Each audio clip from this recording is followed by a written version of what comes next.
The Heat versus the Lakers in the 2020 NBA Finals. Is that where we're headed to? Right now, both of these squads are up 3-1. We got the Lakers over the Nuggets and the Heat over the Boston Celtics. Can either one of these teams, the Celtics or the Nuggets, can either one of these teams make a comeback? Now, we've seen the Denver Nuggets do this not once, but twice thus far in this playoffs. They've come back 3-1 against Utah and 3-1 against the Clippers. Can the Boston Celtics, who are faced with a 3-1 deficit, do the same? Can they be the team in the Eastern Conference to do what Denver's already done twice? Listen, these two teams right here are on the brink of elimination. Boston Celtics tonight, it's win or go home. Listen, they got a team loaded full of talent. But if you don't win tonight, your season is over, you're gone fishing. Same for the Denver Nuggets, man. Now, a lot of people may say the Denver Nuggets got the Lakers right where they want them. Like I said, they've already done it twice. And now they're down 3-1 for the third time. So in this training, what I'm going to be doing is I'm going to break down both of these two series, seeing which team could possibly come back, and what is this setup for a potential NBA Finals if we get the finals that it looks like we're going to actually get, where we're going to have the Miami Heat versus the LA Lakers. This matchup here, I think, has got a really intriguing kind of depth to it when you start breaking down the coaching, when you start breaking down the star players, the role players. I mean, from top to bottom, both ends of the court. That's going to be an amazing finals if we get there. I don't want to go ahead and put the cart before the horse, but man, I'm telling you, it's looking like the Miami Heat, those boys look like they're rolling. And the Lakers, after seeing what they did last night in a tough, hard-fought Game 4, man, that Game 5 is going to be something special tomorrow night. So stick around to the end of this video as I'm going to preview, like I say, both series and a potential. I'm going to give you a brief potential. I won't go too in depth with it, but I'm going to give you a brief potential of what the finals will look like between the Heat and the LA Lakers. Let's get into it. Are you ready? Welcome back to Journey of a Ballaholic, the best talk show for basketball addicts. I'm your host, General Hannibal X. Now, if you're new on this channel here, you're going to be getting my passionate and in-depth analysis on the hottest NBA and college basketball topics. Listen, I'm a ballaholic, absolutely addicted to basketball. And just like everybody, I have my own opinions. But if you like opinions that are backed by facts, go ahead and hit that like button. Make sure you subscribe to the channel, but also be sure that you tap that bell notification so that you'll be updated whenever I drop new videos, which is every Monday and Friday at 6 p.m. Eastern Standard Time. But now listen, if you missed my announcement yesterday, I also got a new members-only exclusive section where I'll be doing live Q&A sessions as well as my new series called Cooking with the General, where I'm inviting you into my home, I'm prepping, cooking, and we're talking all things basketball. Listen, go down to hit that join button, that white join button right beside the red subscribe, and sign up right now. Okay, let's jump right into this thing because these series right here are starting to get away from me. You got the Miami Heat up 3-1, and right now, these boys are looking like they're trying to put this thing to bed tonight. Listen, you gotta tip your hat. You've gotta tip your hat to what the Boston Celtics and the season that they've had. I mean, Jason Tatum is a budding superstar, right? Kemba Walker has fit in with this Boston Celtics team seamlessly. Then you've got Gordon Hayward, who's dealt with injuries, but he's continued to battle and find his way back. Jaylen Brown's had a breakout season. This team right here, man, they've been rolling. But they've ran into a steamroller that is about to put them out of the playoffs. Listen, the Miami Heat are no joke. And before this series started, I picked the Miami Heat in 7. I may have been wrong, man. I may have actually underestimated this Miami Heat team. If you're watching my last video where I was talking about the Lakers and the Denver Nuggets series, which we'll get to in a bit, I talked about the Lakers steamrolling and just basically crowning them the champions. I may have been a little too premature on that because the way the Miami Heat playing, they're a legitimate threat to this LA Lakers team, and we'll get into that in a bit. But right now, when it comes to this Game 5 tonight between the Miami Heat and the Boston Celtics, listen, man, this right here, this is when the real big boys come to play. I said before this series started, there were two key matchups that I wanted everybody to watch for. There was going to be the telling X factors on who's going to win the series. For those that remember and watch those videos, number one, it was the point guard matchup. Kemba Walker and Goran Dragic. I said whoever wins that matchup, their team will win the series. Don't believe me? Check the tapes. And what has happened so far? The games that the Miami Heat have won, Dragic has outplayed Kemba Walker. The one game the Boston won, Kemba Walker outplayed Goran Dragic. It's simple. Kemba Walker is the head of that Boston Snake. Jason Tatum's their best player. Do not get that twisted. Jaylen Brown is arguably their second best player. But Kemba Walker, what he does with his ability to penetrate and get into the teeth of the defense and kick out to open shooters, That's what has made the Boston Celtics as good as they are. Understand this. Kemba Walker, when you're able to take him out of a series, what it does is it not only takes his game out, but it takes a guy like Marcus Smart, it makes him not as efficient as a fourth scoring option for them. Think about this. A lot of the shots that Marcus Smart has hit, and a lot of the points he scored, they've been off of catch and shoot situations. He's not one of those guys like a Jason Tatum who's really a go-to guy when you're going to give him the ball and kind of get out the way and let him get his own shot. Marcus Smart has been the beneficiary of a lot of those Kemba Walker drive, collapse the defense, and kick out for open threes. So if you're able to corral Kemba Walker, you're able to also take out Marcus Smart. So that leaves Jaylen Brown and Jason Tatum to have to do their damage against the Miami Heat, and they're 2 stars. This is the problem though. Jimmy Butler and Bam Adebayo, these 2 guys are two-way players, right? So they're impacting the game on both ends of the court, but the real issue is that the Miami Heat do not have, the Boston Celtics, they have nobody to match up with Bam Adebayo. See, the best players for the Boston Celtics, that being Jason Tatum, Jaylen Brown, Kemba Walker. Well, look on the other end. Even throw in a guy like Marcus Smart, who, like I said, that's been their best 4 players. Look at the Miami Heat and how they match up. Where you're talking about Goran Dragic, you're talking about Jimmy Butler, you're talking about Tyler Herro, right? You're talking about these guys. Even throwing a guy like Jameson Crowder, who is not one of their best players, but he's a solid defender to guard one of the Boston Celtics' best players. Now take those 4 guys out of the equation. Now look at Boston. Who do they have to match up with one of the Miami Heat's best players? They don't. That's been the biggest issue and why the Miami Heat are up 3-1 right now. But the point guard matchup was just the first part. What was the second key factor that I talked about? I talked about it being Tyler Herro and that Marcus Smart matchup as shooting guard. That right there has been the biggest reason, or one of the 2 biggest reasons, why the Miami Heat are up 3-1. Tyler Herro's emerging, ladies and gentlemen. Listen, this young fella, he is a potential all-star with superstar potential.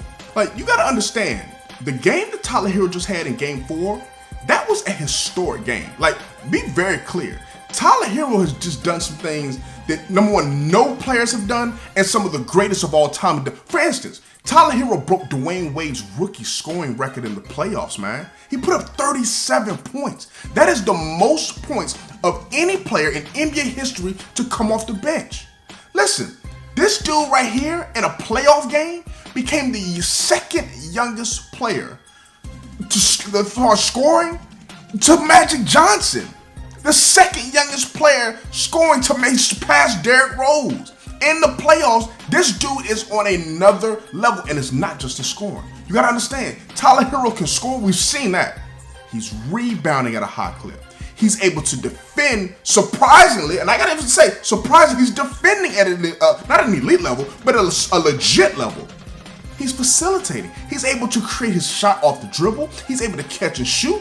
Tyler Herro right now he has raised this Miami Heat's team. He's raised the level of them being a pretender, a dark horse, to a legit contender. Like, if he continues to play like this, they are a legit contender because there is nobody on the Boston Celtics bench that can score like him. There is nobody on the Lakers bench or even the Denver Nuggets bench that can score like Tyler Herro. Let's be very clear. Tyler Herro is a unique player on this Miami Heat team. And between him and Goran Dragic, they got the Miami Heat in this 3-1 situation.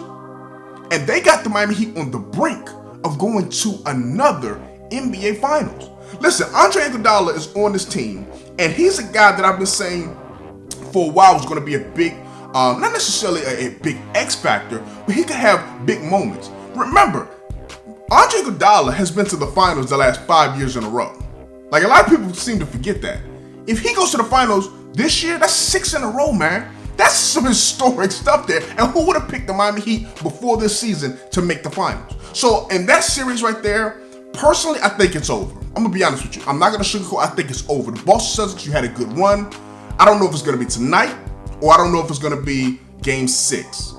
But the Boston Celtics are going home. I had somebody today that decided they wanted to bet me some money, and I'll keep their name, disclosed. But they said that the Boston Celtics are going to come back from a 3-1 deficit. I don't see it. I do. Now, I know that thus far, if you look at the amount of points scored by each team, if you look at, how, the lead the Boston Celtics have had in most of the minutes during the game, I get that. Boston Celtics, they play well. They just have not been able to close the deal. And when you've got somebody like Jimmy Butler, when you've got a defensive closer like Bam Adebayo, as we saw in game 1 with that big block, if you've got a guy like Tyler Herro who's now stepping up showing that he can be this Miami Heat team, that was the difference between the Boston Celtics and the Heat, was that Boston was top heavy, Miami, they're just so deep. So that is right there, it's starting to show. We saw the Duncan Robinson game. We've seen Jamison Crowder be able to drop 17, 18 points. We've seen the depth from this Miami Heat team, and we see them getting it done on both ends. You got to give Eric Spoelstra a lot of credit, man. His defensive schemes, love it. And I think that's going to be the key to Miami having a chance in this next round. But before we get to the finals, we got to swing it over to the West Coast, because the LA Lakers just took a 3-1 lead as of yesterday by beating the Denver Nuggets. Now, once again, a lot of people say the Denver's got it right where they want them, but I'm going to be very clear with you. That series is over. I called it before this thing started. I felt that this was going to be a Laker win in 5. I'm not changing that. I think the Lakers are going to win this next game, and I think the opportunity that Denver had in game 2 to take a 2-1 lead potentially, they lost that in game 2 with that dagger by Anthony Davis. Yesterday, he came out like a raging bull, hit his first 7 shots. I mean, 34 points. Like, Anthony Davis has been absolutely unstoppable, but the move of the game has to go to Frank Vogel. I love the coaching he's doing.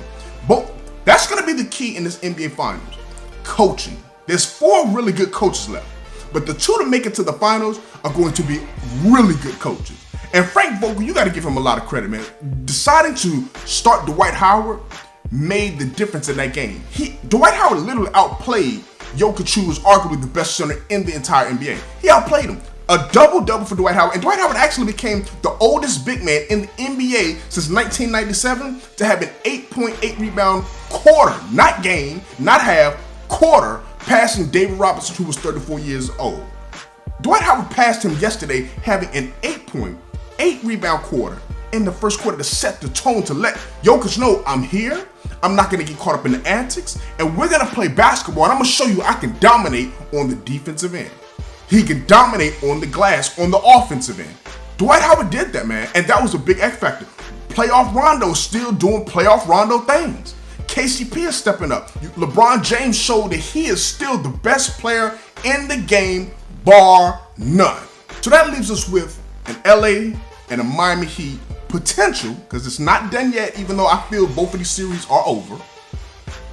And I'm willing to bet money that the Lakers are going to the finals and the Miami Heat are going to the finals. So now we're looking at, this is the NBA Finals matchup. It's basically set for me at this point. How do these 2 teams square off? How do they compare against each other?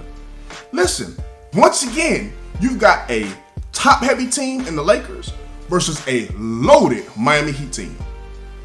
I don't want to get too in-depth with the matches, because I'm going to save that for the next video, because I believe come Monday, we're going to have the NBA Finals set. So I think I saved a little bit of that, but just kind of give you a preview of Monday's video. This matchup here, I think, is going to be very telling in the depth that these 2 teams have. When it comes to the 2 stars for each team, Jimmy Butler and Bam Adebayo, those 2 guys are going to have their hands full trying to guard LeBron James and Anthony Davis. Be very clear. Those 2 stars can't outplay LeBron and Anthony Davis. And I don't think they're going to look to do that to try to win that game. They're going to use their depth as they're doing against this Boston Celtics team. And I think a real X factor in that series will be Tyler Herro. Once again, the Lakers have nobody coming off their bench that can keep up with the scoring and the production he gives. There's no, other than LeBron or Anthony Davis, there's nobody on the Lakers team that can keep up with the production that Tyler Herro is putting out there. So if you start ranking the players of each of these teams, LeBron and Anthony Davis are 1 and 2. Jimmy Butler and Bam are 3 and 4. But I think 5, 6, maybe even 7, you could possibly run off the next 3 being Miami Heat. 5 of the top 7 players in this series may be on the Miami Heat's bench, or maybe on the Miami Heat's roster. So that depth is going to be key, and the way that Spoelstra is going to game plan to try to slow this LA Laker monster juggernaut down is what he's doing exactly, and showing his hand a bit with this Boston Celtics team. That's using that zone. He understands he can't match up with this superstar Laker talent man to man. Listen, as good as Jimmy Butler is, he can't guard LeBron James. as good as Bam is, he can't stop Anthony Davis. That's not Giannis over there. Now, listen, Bam did a hell of a job against Giannis. Anthony Davis is not Giannis. Anthony Davis is a 3-level scorer. From the 3, from the mid-range, from the post, and if he gets to the free throw line, he can score there. So you got to scheme a little differently. But as I said, I don't want to get too in-depth into that series. Make sure that you subscribe to the channel. Make sure you turn on that bell notification because Monday I'm going to go real and we're going to dive deep into this NBA Finals matchup because as I said, come Monday, we're going to have the NBA Finals set and we're going to be looking at who's going to win the championship. Will it be the Lakers getting their 17th championship, tying the Boston Celtics, or will it be the Miami Heat trying to go out there and get their 3rd NBA Finals championship? The first since LeBron James left the Miami Heat. Can Eric Spoelstra pull that miracle off?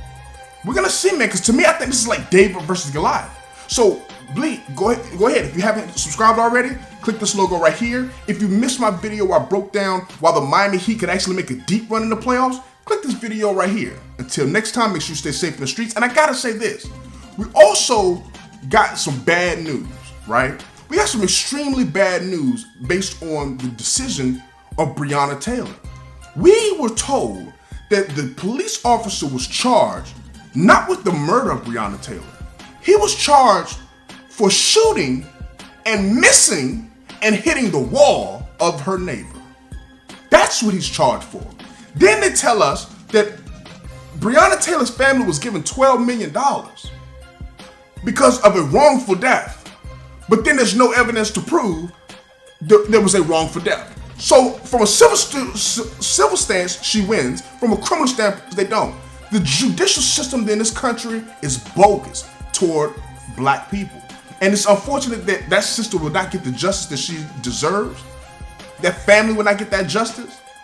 But listen, the fight continues to go on. I hope that everybody's able to to stand with the understanding that black lives do matter. Yes, all lives matter, but right now in this moment in time, in history, black lives are being persecuted, being oppressed, and I hope that you all will stand with us. I thank you for taking a look at this video once again. If you haven't subscribed, click this logo right here. If you missed my video about the Miami Heat and why they have a chance to make a deep run in the playoffs, click the box right here. Until next time, stay safe in the streets, and we still demand justice for Jacob Blake. Peace.